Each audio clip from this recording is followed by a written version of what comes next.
Bouchra da doon xasida Maam Cerno daf ko bëggoon waaw ndax Bouchra waaw xam ñëpp xam awoon moom la daan déglu di ko jël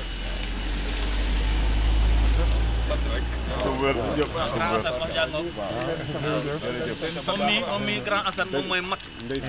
te grand Babacar bi mooy beneen magam bi ndeysaan ñaari magam yi fi nekk yi ndeysaan dinañ jaar kër ga jaar leen kër ga ba jaar kër ga rek jërëjëf jërëjëf adresse gars yi yu bëri xam nañ 27 rue du chemin de fer 5 waaw jërëjëf Serigne Sall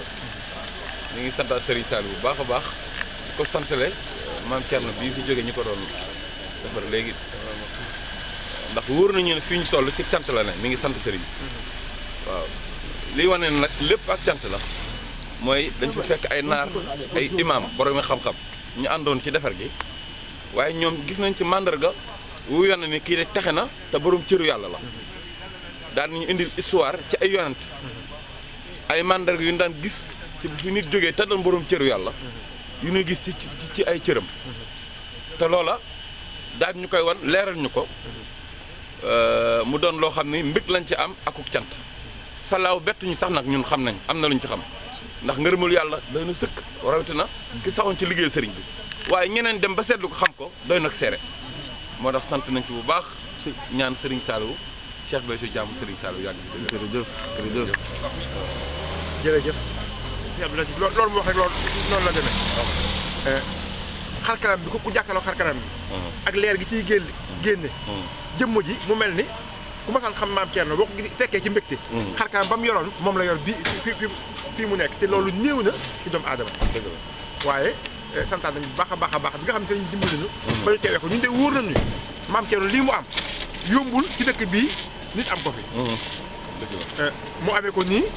ay borom yi ngërëm rek tiim ko dëgg yàlla sant nañ baax a baax a baax te lépp nag sox ngay jox ñun de di yokkaat nañu ak jaaju ak pasteef ak dollee liggéey sëriñ bi xam ne lii rek mooy dëgg ñoo ngi ñaan sëriñ bi yokk ay leeram taas ñu ci barkeem ci barkeem sëriñ Saliou Mbacké amiin jërëjëf si Abdallah inna lillahi wa inna ilayhi raji'un notre frère Mame Cerno il a travaillé pour Serigne Touba, il a œuvré avec sincérité, avec dévouement. Il avait toutes les qualités du Mourid Sadaq. Et on est sûr et certain que Serigne Touba s'en occupe. C'est maintenant qu'il va découvrir Serigne Touba. Pourquoi il a passé sa vie ici en œuvrant pour Serigne Touba. Le Mourid, quand on le met sous terre, c'est là qu'il commence à découvrir Serigne Touba. Il a dit, la première chose qu'on va voir quand on nous met sous terre, c'est que Munkar et Nakir ne vont pas nous interroger. Ils n'interrogent pas les disciples de Serigne Touba. Il dit, yastagniyani ani su'al bi ma'rifatihima li shaykh. Ils se dispensent de l'interrogatoire par leur connaissance de votre chef. Donc la première chose qu'il va découvrir là-bas, qui c'est Serigne Touba, on commence à le découvrir dès qu'on nous met sous terre. Et Mame Cerno est parti pour une vie meilleure. Il va trouver Serigne Touba et il sera dans un monde meilleur que dans lequel nous sommes. Et il n'a pas perdu son temps ici. Il a œuvré. Il a œuvré avec sincérité et dévouement. Et il a de la chance. Et on va le rejoindre. Inch'Allah.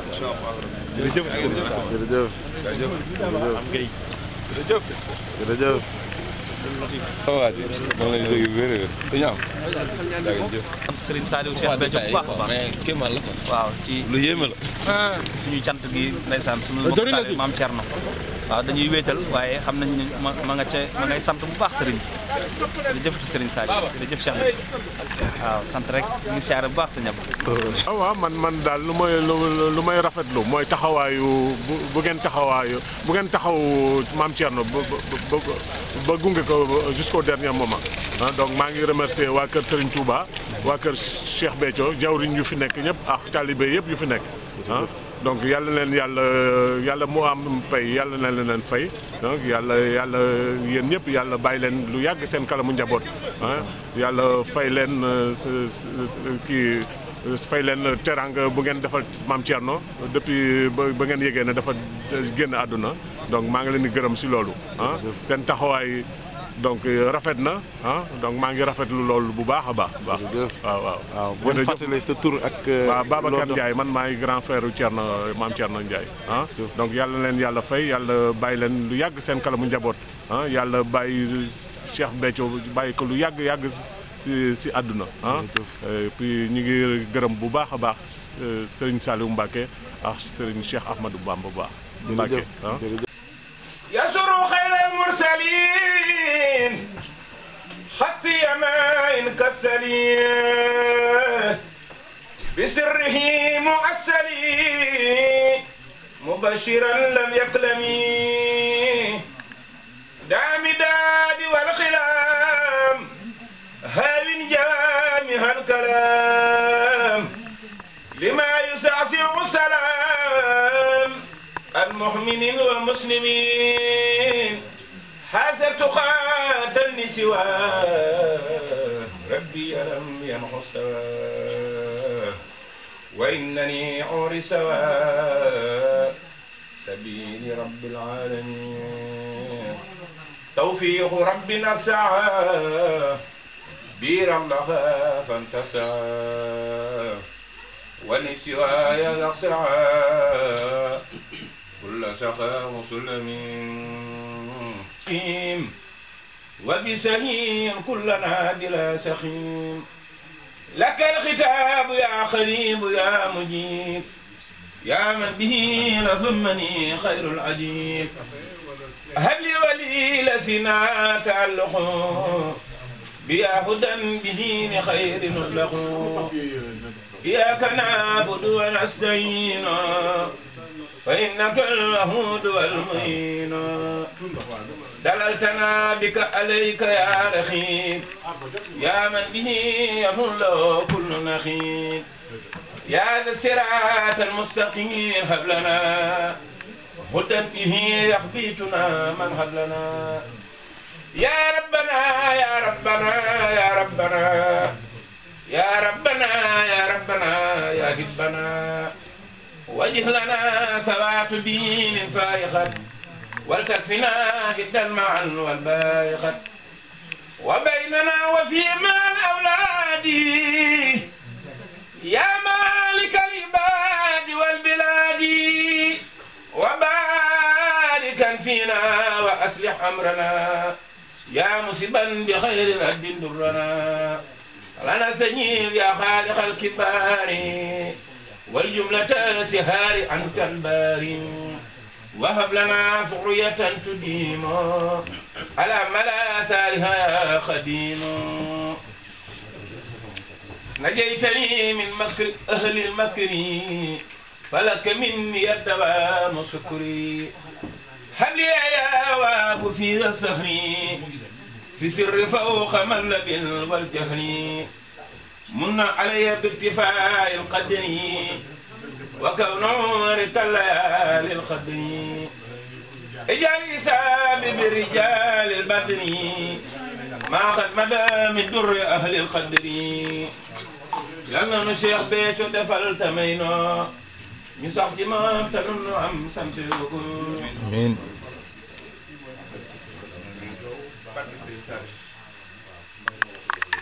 عليهم وعلى رفيقهم التي يتطفل ضيف ضعيف يرتجي بهم انخراف ممن يكرم من يساوي يبجل وجهي له متوجه بالمصطفى وبأهل بدر رفقة من أهملوا روان من دوق هداه عليهم وعلى رفيقهم التي يتطفل وجهي له متوجه بالمصطفى وبأهل بدر رفقة من كملوا أقي به وبخدمته معه النبي وحي التي من أمه لا يغسل حمدا له ويسوق لي ما أستهي وعليه جل جلاله أتوكل ناجيته ورضيت عنه وأرتجي كوني رديا هنده قد يبلل هب للمنى وهلا وسيلة سليا يا من يقدم من يسعى ويبجل هب للمنى وهلا وسيلة سليا يا من يقدم من يسعى ويبجل li ñu indi ci àddina te bàyyi nu fi mooy jaamu yàlla fi saxul nu fi leenu dellu wuy jiwaat rabba li ñu indi ci àddina te bàyyi nu fi mooy jaamu yàlla fi saxul nu fi leenu dellu wuy jiwaat rabba yàlla moo di buur bu màgg bi gëmal ahmadooy ndawam fi nun nga la royal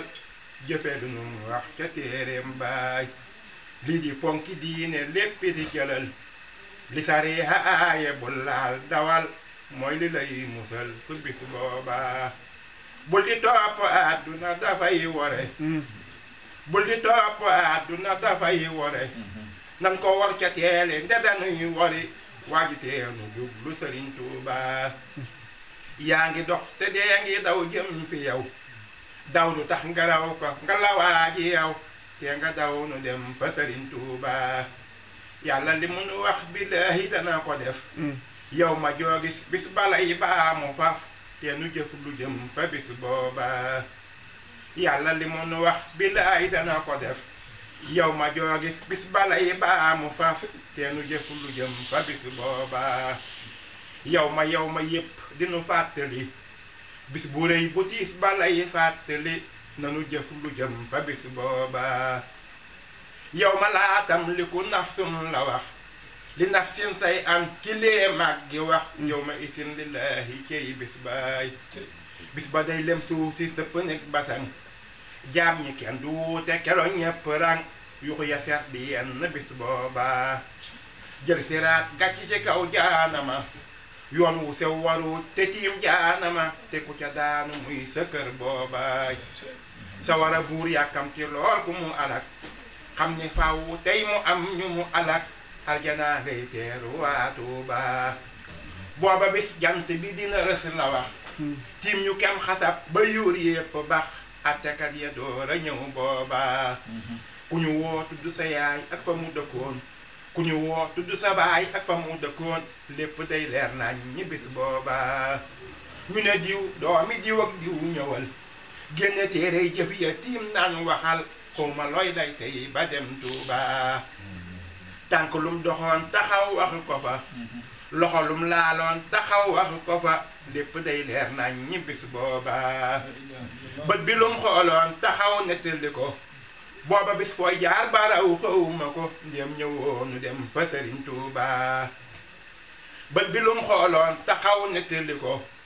booba bis fooy jaar baraw xawma ko ndéem ñëwoonu dem fa Sëriñ Tuuba lu cant duñu fa jaar yëgunu ko ba wéy bu yàgg ñun yëgunu ko booba noo nga woon fa Sëriñ Tuuba yàlla moo la tànn teg la ca kanam yàlla la may lu kenn masul la am yow la nuy damoo su bis booba bis lu yiw wa bari bari doyul booba bis ko ànd ak moom falu mooy ki nuy musal su bis booba nëbbu na ci wuturam nag du neex a xam ñi ngi naan sëriñ te ëpp na ko sëriñ buuru buur yi mooy Sëriñ Tuuba mu mel ni lislaam dafa ëmb lépp lislaam day biir di biti sariha mooy li nga xam ni muy yoon wi ñu tëral ni nit nii la war a comporté woo ci àdduna waaye ñu oyofal ko ba nga xam ni lu waay néew néew kàttan lu waay ñàkk-ñàkk pëstéef war caa mën a dox mu am aqiiqa muy dëgg ni suñu borom bëgg jaam bi mel ni loola ñëpp at nuñ ko ci kaw suuf ndax mi ngi mel ni mooy bàyyi sa bopp yow topp suñu borom bàyyi sa bopp fàtteel sa bopp maay fàtteel àdduna bu ñu ne la fàtteel mooy fàtteel àdduna wala ginnaaw àdduna moom ma la wax léegi ni jàppul kenn kon yow teel ko woon ginnaaw Sëñ Tuubaa dafa wax ni àdduna ku ko bàyyi mu bàyyi la ku ko bàyyiwul mu bàyyi la kon na nga bàyyi àdduna bala la àdduna bàyyi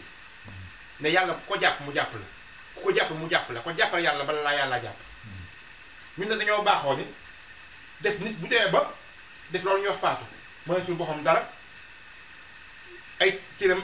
taxaw benn bi rek ñu ne yàlla jàpp na ko yàlla ba mu jàppee yàgg na yàlla ba mu jàppee yàgg na ndax ki nga xam ni moo la sàkk mënoon laa def bàyyi ma defu la bàyyi ma mënoon laa def gàncax defu la gàncax def la doomu aadama muy lu ko gën a ci kaw suuf ba mu wax ni nit mooy sama kuutaay ci kaw suuf loolu doyul mu def la ci xeetu Seydina Muhammad sallallahu alayhi wa sallam loolu doyul mu boole la Sëriñ Tuubaa ñu indi tasawuf bi nga xam ne dem na ba egg ci di yërmale suñu borom ba nga xam ni yow ku jaxasoo yow sax mucc na xóot na xóotaay boo xam ne su ko mën a leeral fii ndax Sëriñ Saliou nee nañu tasawuf de am na wet boo xam ne bu ñu si bëggee waxtaan rek waaye bu leen ëpp juróomi nit ndax xëy na ngeen tolloo fu ngeen nekk rek waaye da ngeen dugg ci néeg rek waaye na ngeen ko tëj kon wax jooja ñëpp xamuñu ko. Abu Hurayrata radiyallahu anhu ci ñi ëpp ñu solo ay xadis la bokk néew na kuy jàng xadis te xamoo turu Abu Hurayrata wax na ni Yonent bi sallallahu alayhi wa sallam du yor nañu ñaari mbuus ñu misaal ko ci sariha ak aqiqa mu ne sariha bi sulli sotti nañ ko jaam yàlla yëpp jariñoo ko waaye aqiqa bu ñu ko sotti woon julli ji ñoo jël ay jaas dang suñu bopp foog ne li ñuy wax de l'islam loolu ay aqiqa mooy tasawuf yàlla bi muy bind jaam yi bëgg leen a lakk taxul bëgg leen a lakk taxul yàlla yërmande moo tax mu bind jaam yi kenn koy ci ñun nag xam nañ sariya néew nañu ko maama koy ci ñun sariya li mu tere lépp bari na loo xam ni saa yu xëy ci la ñuy xëy sariya lu ñu jur ñëpp xam nañ ni loolu nañ ci def lépp loolu tax ñi nga xam ni xuus nañ ci géej gi suñu borom gi ba am ci xam-xam boo xam ne xam nañ ruq ya nga xam ni ku ko soqi indil ko nit ñi ñu mën caa jëlee ngërëmul suñu borom ñu indi ko yoon yi jëm ci yàlla bari na ba wax nañ ni moo ëpp kawari bopp waaye nag ñun nuñ cee xam lu yoon wi ñu sóobu Sëriñ Tuubaa day wax na ni am na ay jëm ci suñu biir ku gis seen ku dégg seen kàllaama texe wax ne am na ay jëm ci suñu biir ku gis seen muuñ texe dem na ba weesu foofu wax ne am na ay jëm ci suñu biir yoo xam ne ku leen gis sax texe ñun mu sàkk Seex Béthio boole ak moom Sëriñ Saliou wax ko ni ko ku la gis dem àjjana ku la xam dem àjjana loola doon suñu tawfeex mu wax ko ni ko ku jébbul ci yow am ngërëmul suñu borom ñu bokk ñu jébbul ci moom kon nañ rafet njort waaye rafet njort képp nag dafa doyut rafet njort rek dafa doyut ginnaaw am nañ tawfeex doon ay ndaw sama borom may bàyyi ak suñu xel may nu kàttan na ñu liggéeyal suñu borom ba bu ëllëgee ñu bokk ci ñi ràmmu jaam ñi kuy wax ni nag ràmmu amul da ngaa bëriwul xam-xam wala jàng ko alxuraan ayatul kursi bi nga xam ni lu jullit ñàkk-ñàkk pëstéef ñu ko mokkalu ci ñun bëriwul yaa ngi ciy dégg suñu borom di wax ni man sell si yefoo hindahu illa bi ismihi bis ba nga xam ni ca la ñuy joxe ràmm gu mag ga ci ndigalu suñu borom kon kay ku ne xam ne ràmm am na ndax ginnaaw ràmm gu mag gi am sax yu ndaw am na rawatina nag ba nga xam ni illa bi ismihi la wax waaye ci ndigalu suñu borom kon pëstéef mën naa may ak jullit mu dem ba egg ci bis boobee muy ràmm Seydina Usmaan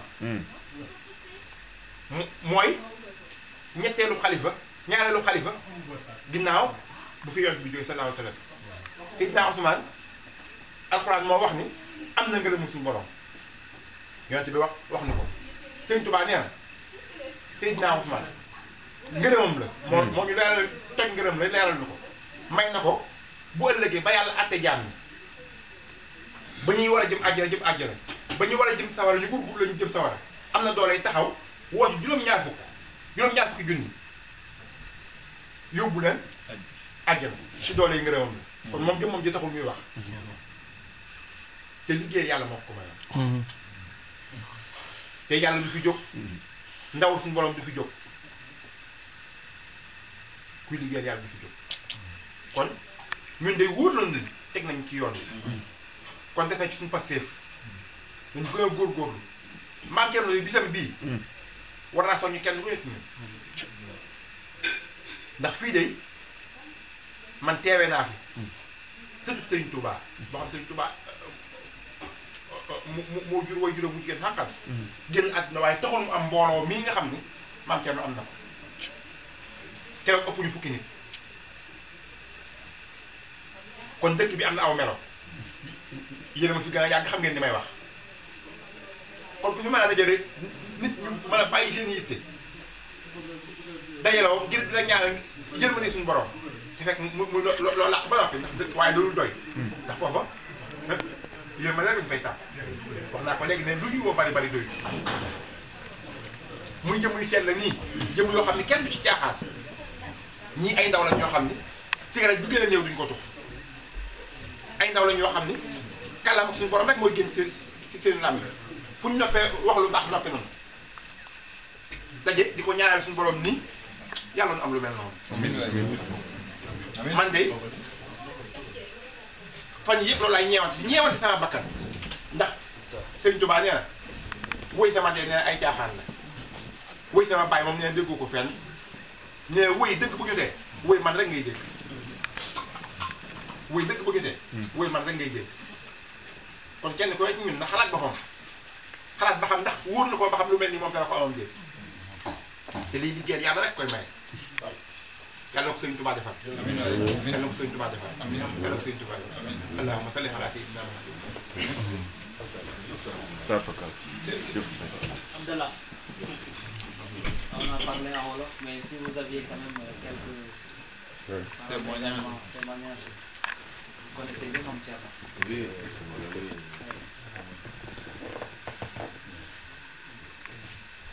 d'abord, je présente mes condoléances au nom de tous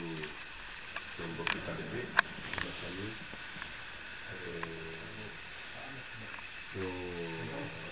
On a la chance d'être les talibés de Khadim Rassoul.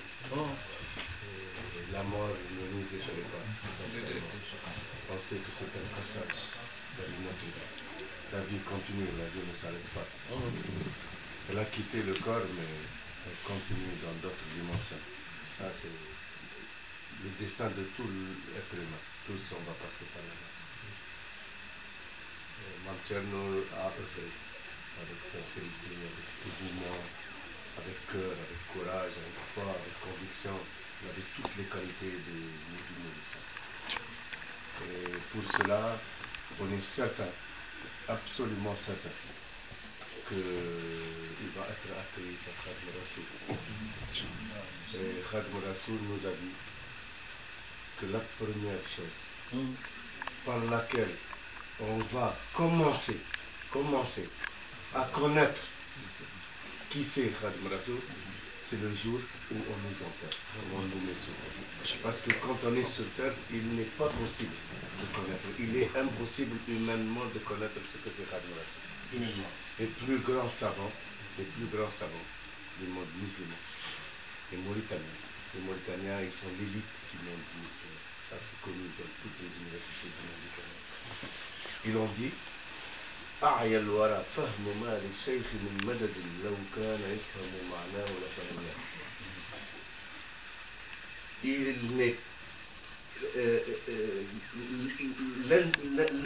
La compréhension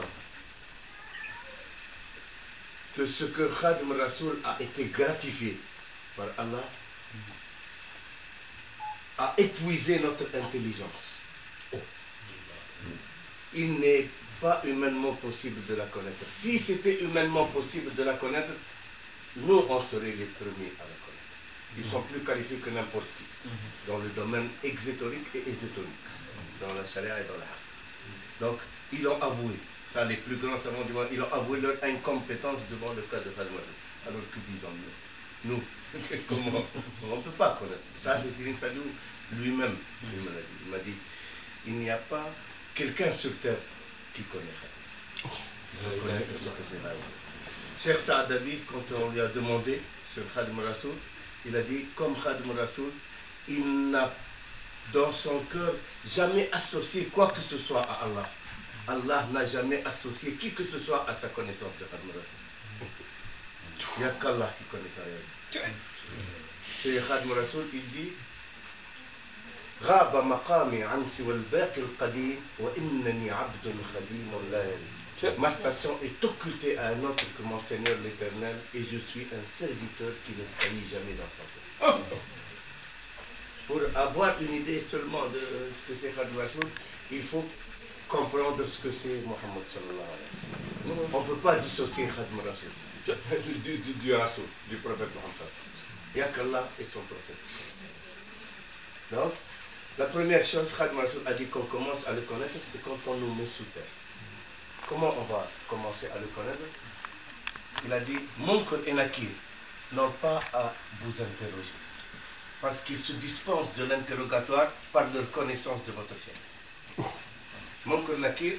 c'est les anges de l'interrogatoire. Même les anges ont peur d'eux. Leur description, il faut la lire dans Mohar al-Qudus. Leurs yeux sont effrayants, rouges, comme des éclairs qui sortent. Leurs dents, quand ils marchent, ils tracent des sillons par terre. Tout le monde a peur d'eux, même les anges. Donc quand on le voit, le monde, il est terrifié. C'est pour ça que les plus grands savants, ils demandent à Allah de les affermir quand Munkar et Nakir vont les interroger. Ils vont te dire, qui est ton Seigneur, qui est ton prophète, quel est ta religion. On te demande sur le tawhid. Pas te demander sur tes actes, si tu as prié, si tu as jeûné, non, pas le. Sur le tawhid. Qui est ton Seigneur, qui est ton prophète. Donc tous les grands savants demandent à Allah de les affermir parce qu'ils risquent de ne pas trouver les paroles du tawhid. La ilaha illallah. Qui est ton Seigneur Allah, qui est ton prophète Mohammed, qui est ta religion d'Islam. Donc, les mourides, la première chose, vont faire mon connaisseur, ils vont les stabiliser. Et Khadim Rassoul sera là à l'exercice. Zihar Khadim Rassoul et il va. Oh, c'est Khadim Rassoul qui prend en charge. Il a pris en charge sa communauté depuis que Khadim Rassoul a dit Mallakani al-bari'u wal-wali riqaba man li ikhtara al-nabi. Le Seigneur, notre Créateur, m'a accordé la propriété des âmes que m'a confié le prophète. Parce que les âmes qui sont avec Seigneur Touba, ce sont des musulmans. Ils appartiennent à la communauté du prophète Mohammed. Quand Allah a demandé à Khadim Rassoul de choisir sa communauté, il les a choisis dans la communauté du prophète. Donc, il a choisi dans la communauté. Et cela, Khadim Rassoul a œuvré.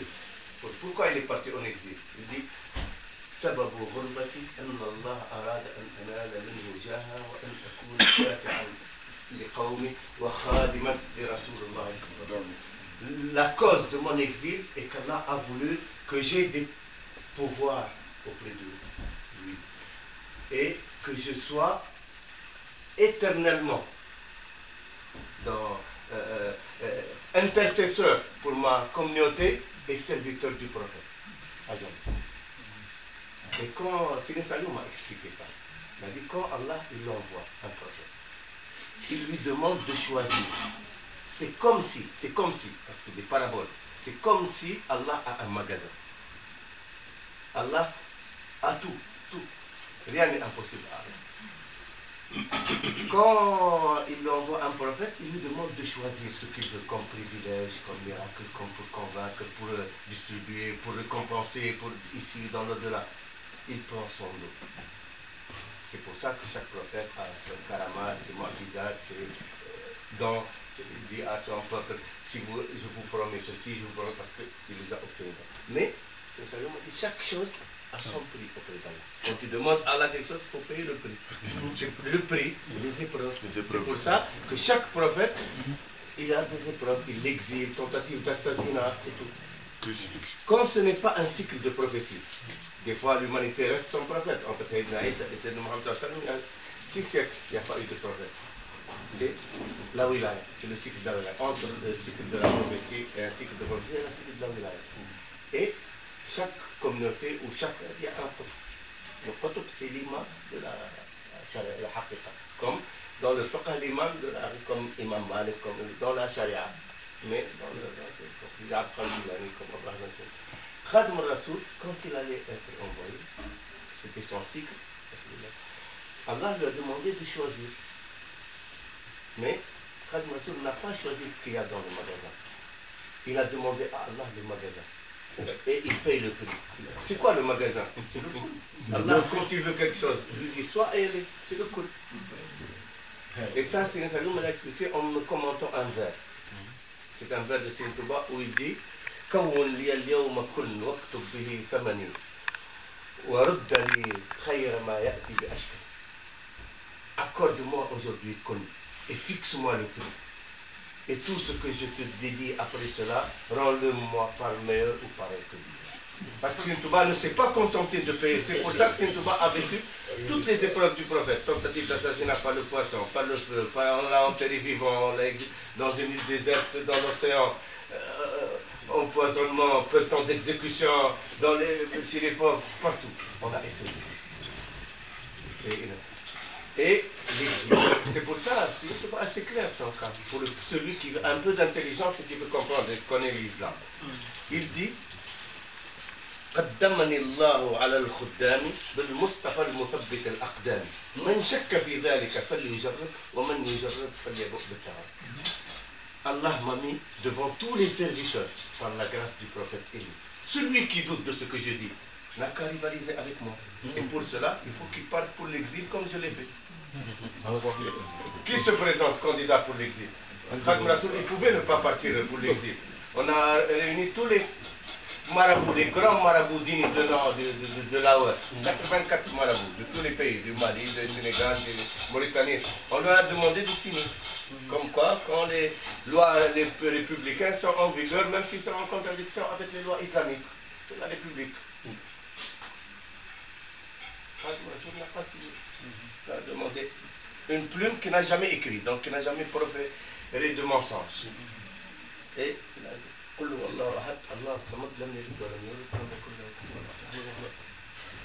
les autres, ils ont fini par faire le taqir. Ils ont usé, ils ont le droit, une permission. Quand tu es menacé dans ta vie, dans ta famille, dans tes biens, tu peux dire ce que tu ne penses pas et Allah te pardonne. Taqir. En signe. Il s'est porté pour le syndicat pour les villes. Il pouvait faire comme tout le monde, il avait le droit d'utiliser. Et il a dit, avant de partir, quand les notables de Saint-Louis sont réunis pour lui demander d'interpréter, je vais revenir, il a pris à témoin. Tu seras là quand je reviendrai. Hein? Donc il savait avec pleine conscience ce qu'il faisait, Khadim al-Rasoul. Et il est parti, il a conquis donc, il a payé le prix de ce qu'il a obtenu auprès d'Allah, mais encore, à part ce qu'il a conquis lui-même, le prophète Mohammed n'arrêtait pas de demander à Allah d'accorder encore à Sëriñ Tuubaa des grâces.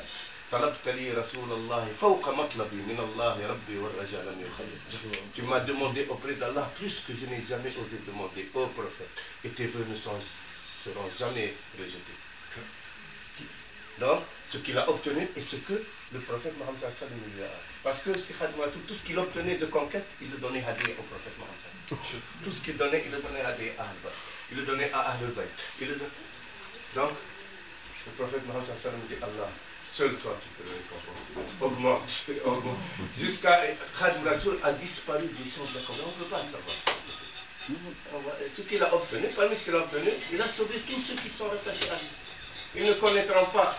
Monk Nakir et ils ne connaîtront pas Malik, le gardien des enfers. Il a dit Maliku Khazinun Nirani la yanhu abadan ila jirani. Malik, le gardien des enfers, ne connaîtra jamais mes protégés. Mon Thierno, félicitations. Tu nous as dévancé. On va te rejoindre. lii jafe la fii lii xaalis maa ngi waxoon liggéeyal Sëriñ Tuubaa liggéey bu ñu nangu maam Thierno de ñëpp ko seere loolu yow ci bëggoon a yokk ginnaaw présenté leen suñu maam Thierno sëñ Matar mi ak mbooloo mi àndal suñu jëwriñ yi mooy grand Assane daf ma ne samtal ma mbooloo mi ci seen teewaay danaa ci profité it sëñ Matar ngir ak jëwriñ yi fi ne ñoom suñu Abdallah lii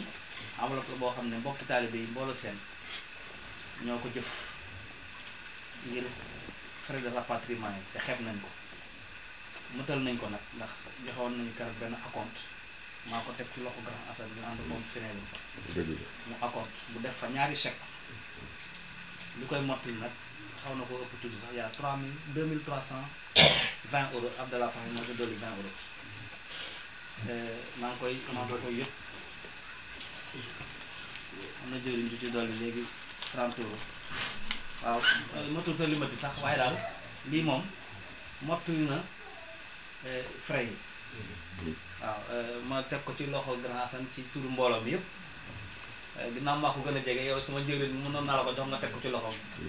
waaye nangu naa ko Grand Assane kon jëf jaay ni mu leen di sant bu baax waaw jërëjëf loolu rek laa amoon lu ma ciy teg man waaw jëriñ yow it xam naa du ñàkk xëy na nga am ci ay kàddu ndax maam Cheikh Moussa wala ren te bi nga ko yëgee rek dag maa woo atam juróom-ñaar wala juróom-ñett li ma mën a seere ci moom rek mooy benn melo bi mu am waaw ndax seere baax na lool waaye jàngee nañ ci Serigne Saliou booy seere it na nga seere loo xam ndax léeg-léeg waa l'islam ak nitu aada yi dañuy faral di def saabu fu nit jógee ku ne di seere ci moom loo xam ñii di wax lu rafet ñii di wax li ñu xam lépp mbooli seen waaye Mame Thierno ci li ma ko xam mooy ak dëggu ak bëgg liggéey bi Serigne Touba waaw ànd nañ ànd gu rafet te it jàngee naa ci moom it lu bari ci àddina ndax njëlbeen bi ñuy ànd booba dafa am nu ma meloon Serigne bi boole ma ak moom ci saayir mu mel ni lu ci bari moom ma daan wax naan nit du defe nii te booba kat may jëwriñu waaye Serigne bi moom bu la bëggee dimbali dana la boole ci nit te doo xam sax ñëpp fi ñuy jógee ànd bi yàgg lool te sëñ bi yàgg ci bégit nag waaw dañuy jël isa ndeysaan ak soxna si ko sëñ bi njëkkoon a may loolu lépp nu ànd ko te mu mel ni aw meloom daal mës ta suppiku day mel ni nag bés bi maa fi waroon na njëkk waaye bés bi ñu ma koy yëgal daa fekkoon ma tawat ndax lu jiitu màggal bi ba léegi sama yaram bi daal sutante man la waroon ma njëkk fi ñëpp de ndax boole ji ma sëriñ bi boole woon ak moom rek bu ñu yemoon ci loolu rek da doon wareef ci ñun waaye jaam moom ak bëgg-bëggam yàlla moom moo def li ko soob naa ne fii mu jógee it ndeysaan dem bi teel na waaye lépp sëriñ bi fa mu jëmit du fa wéet ndax sëriñ Saliou moom fu mu ne fu ne ku fa ne wéetoo fii mu jógee wéetu lu fi fa mu jëmit du fa wéet ndax sëriñ bi moom ma nga fépp ñaan rek Serigne Touba yokk ay leeram ndax ni ko Abdallah Fax mi waxee ñi aju ci Serigne Touba ñun de amuñu dara luñ ciy xel ñaar rafet njort sax romb nañ ko ci luñ ciy am yaqin ni Serigne Touba luy dëkkal waaw ndax li nu fi indi te banu fi muy jaamu yàlla te mu mel ni xeeti jaamu yàlla yu féete kaw ci jaam bi mooy ak cant li ci li ñu Serigne bi yar ñu ne ci te yàgg ko ànd ak moom naa am sax ni nu ko bëgg di waxee duñ ko ni mëne waaye li ci dëng yëpp na nga koy tuub xam ni lay am yéenay wax ak li dëgg ci sa xel mi moom mën naa doon ñaar waaye santaat lañ sëriñ bi ci dogal bi mu def ba nu teew fi fekkee gi yàgg ànd gi it sant lañ ci sëriñ bi di ñaan rek sëriñ Tuubaa yokk ay leeram di yokk koo dimbali yokk noo dimbali it waaw te di ko ñaan mu def mu gëj fi waaw gëj fi lool de waaw di santaat sëriñ bi bu baax a baax di leen ko jaalaat mbokk yi te xam ni am ngeen doom bu baax de waaw ndax boole doomu aadama bu ñu la booleek moom loolu day sàrt bu day lu yéeme loo xam ni yàlla rek moo ci tàbbal loxoom yokk la ciy dimbali ngir nga mën a ànd ak moom waaye nit ku ñu mel de xanaa damaa amul sañ-sañ rek waaye bu ma ko amoon ni Serigne Touba bëri wu ci waaw ci taalibe yi li mel waaw ndax dama koo pratiquer te xam ko te lu ci bari mënu ma cee dut baaraam waaw ñaan rek ñu fi gëj fi waaw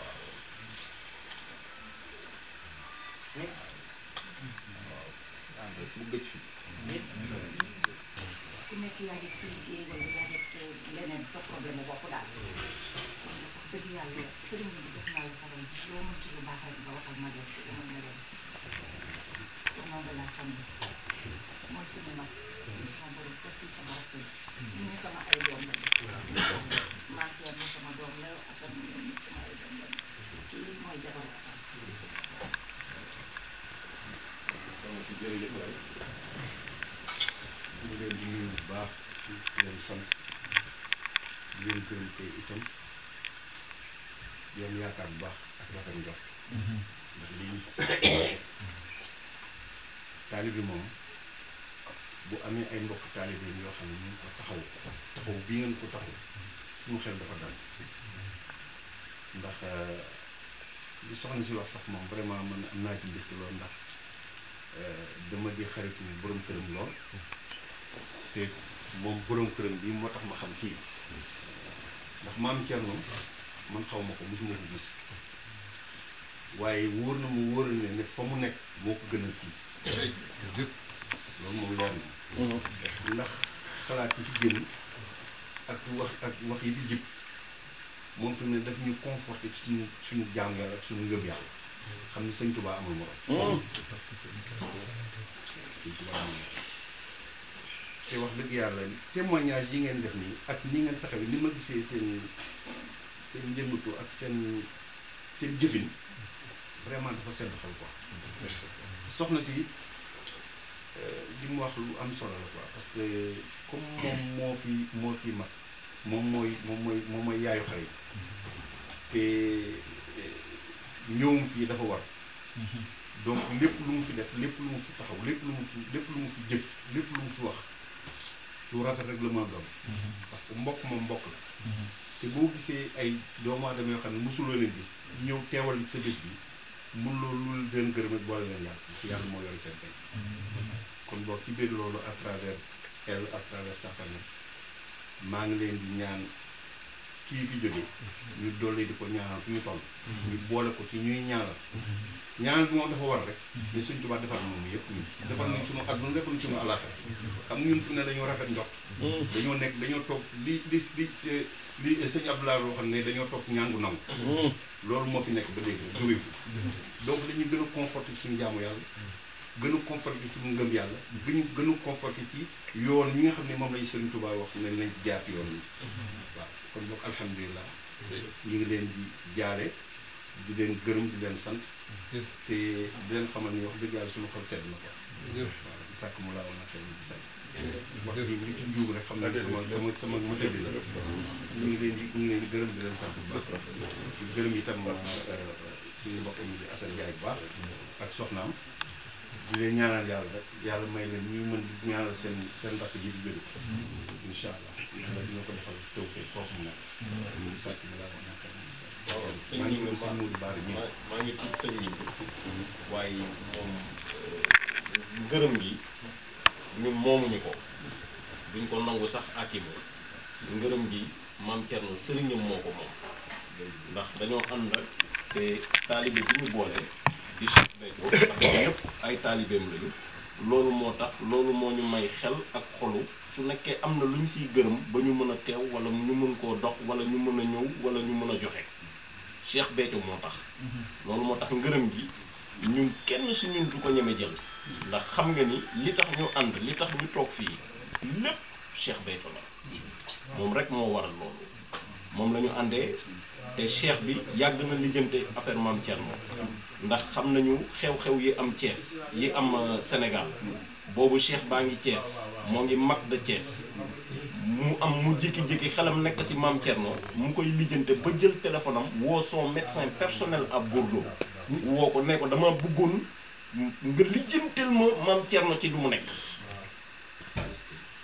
waaw loolu sëñ Abdou Khadre Tall seede la am na ñoo xam ne ay seede lañu te fekkee yëf yi mu nekk à Thiès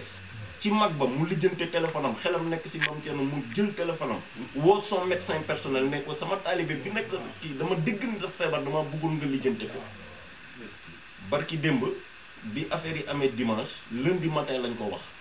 dafa yónnee si saa si ne waa ji na génn léegi na woote téléphone mu ne ñun ñii lii ñu fi ñëw ndigal la ñun daf ñoo war loolu moo tax ku nekk si ñun ñii ay professeur lañu ñii ay avocat lañu ku nekk si ñoom li ngay gis ne am nañu seen liggéey waaye ndigal bi dañ koo féetale kaw si cheikh bi la jógee cheikh bi jox leen ndigal moo tax ñëpp bàyyi seen liggéey mënuñu ko ci sañta bañ la dañ koy def par force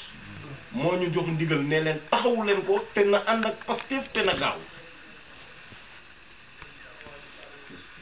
moo tax ñun luñ si doxee nag xeet nañ ko war nañ si gën a doxaat lépp Cheikh Béthio la lu ñu am luñ si gërëm moom rek la waaw ñu ngi koy tuub nag di sant bu baax a baax. bismillahi rahmani rahim faaraxtu iblisa wa jami almasalihi wala hawla wala quwwata illa billahi al-azim jaawartu allah bi kitabi ila dukhulil jannati jaawartu bil furqan rabbi al-muin ملكت نفسي واستنصفت اللهين أخذت من دنيا وانهاد للجنان وانهاد للأولي سوى الجنان ولاني الأبرار في الأخرايا وانهاد لي بالأنجال الحرايا رافقني إلى الجنان مجيم ولسواي سلسع الرجيم